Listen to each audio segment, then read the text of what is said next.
Okay, so we're doing a review here of the OLIGHT PL-3R Valkyrie.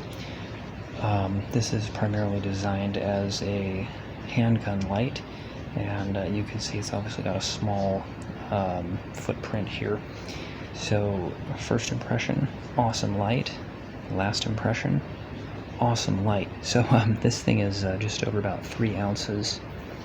Let's see, the sheet here says 3.77 ounces. Matches up with what I weighed it at.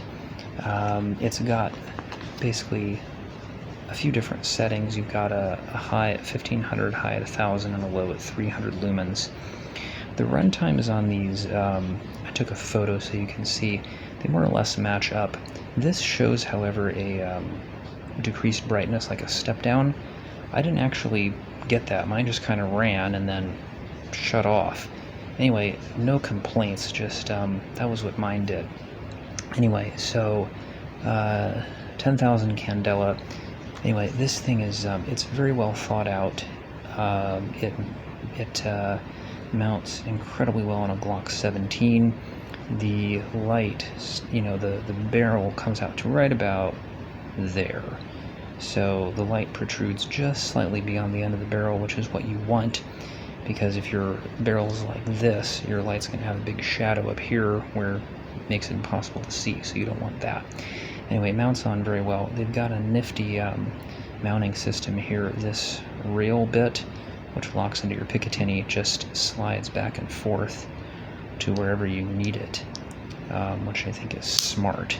So anyway, and this thing is spring-loaded, so you push the spring, lock it onto the rail, match this up, and then just tamp it down with this screw. It mounts up incredibly solid.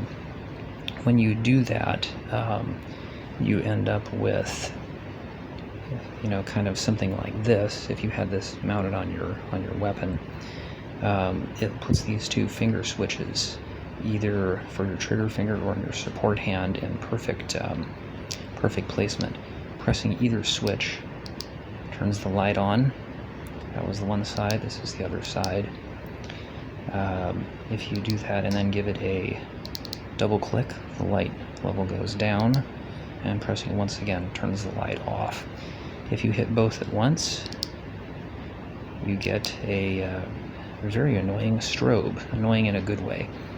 Anyway, proprietary charger on the bottom, which means you do not need to take the light off to charge it. That's smart. Don't lose the charger. That is proprietary. Runtime, I got about an hour-ish out of the light. Charge time is listed as about 80 minutes, and that matches up with what I have as well.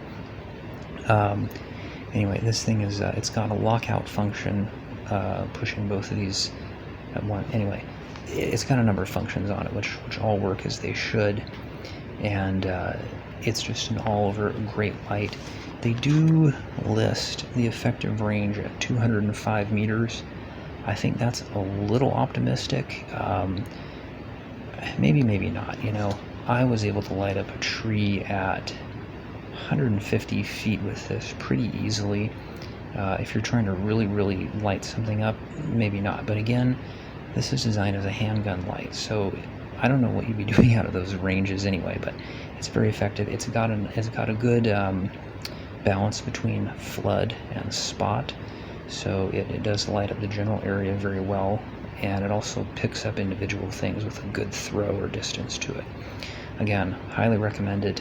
This thing is pretty awesome, and OLIGHT usually does some good stuff, and I think they did just another great deed for the world by putting this thing out.